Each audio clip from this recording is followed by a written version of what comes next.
Welcome to real view. ఈ వారం మన రియల్ వ్యూలో చూడబోతున్న చిత్రం గుంటూరు కారం. ఓ సినిమా పెద్దదా చిన్నదా అన్నది ఆ సినిమాలో నటించే తారాగణాన్ని బట్టే అభిమానులు నిర్ణయిస్తారు. కానీ అదే సినిమా హిట్టా లేక ఫ్లాపా అన్నది మాత్రం ఓ సరైన ప్రేక్షకుడు మాత్రమే చెప్పగలడు. మరి మార్కెట్లో పెద్ద సినిమాగా వచ్చిన గుంటూరు కారం ఘాటుగా హిట్ అయిందా లేదో మన రియల్ వ్యూలో చూద్దాం. Print media.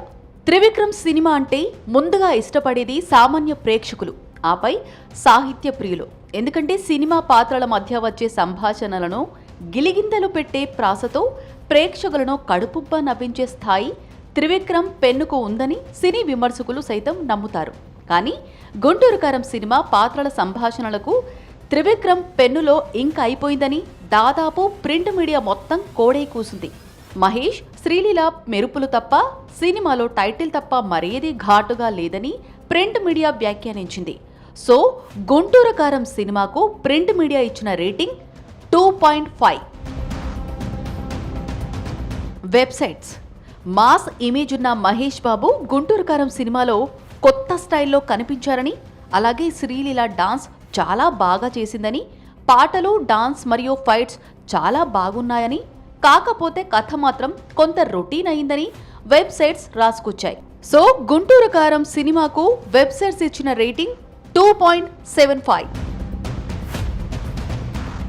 అభిమానులకు కథ, కథనం మరియు ఇతర రంగాలతో సంబంధం లేదు. తమ అభిమాన నటులు తెర మీద కనిపిస్తే చాలు పండగ చేసుకుంటారు అభిమానులు. సంక్రాంతికి మహేష్ బాబు సందడి సగటు మహేష్ అభిమానికి పండుగ కన్నా ఆనందం ఇచ్చిందని ఒబ్బి తబ్బిబయ్యారు ఫస్ట్ విజిట్ ఆడియన్స్. కానీ మరికొంతమంది ప్రేక్షకులు మాత్రం కాస్త నిరాశ చెందామని బాహాటంగానే చెప్పడం కొసమెరుపు. వెరసి ఆడియన్స్ ఈ సినిమాకి ఇచ్చిన రేటింగ్ 3.0. ప్రస్తుత పరిస్థితుల్లో ఓ సినిమా సక్సెస్ అవ్వాలంటే మాస్ మ్యాజిక్తో పాటు క్లాస్ లాజిక్ ఇప్పటి ప్రేక్షకులకు చాలా అవసరం. గుంటూరు కారం సినిమాలో మహేష్ బాబు మాస్ మ్యాజిక్ అయితే త్రివిక్రమ్ క్లాస్ లాజిక్ అని సగటు ప్రేక్షకుడు భావిస్తాడు. మరి ఆ మ్యాజిక్, ఈ లాజిక్ కలిపితే గుంటూరు కారం రియల్ వ్యూ రేటింగ్ ఇది 2.75. ఓవరాల్ గా గుంటూరు కారం కాస్త ఘాటు తక్కువైందో ఏమో.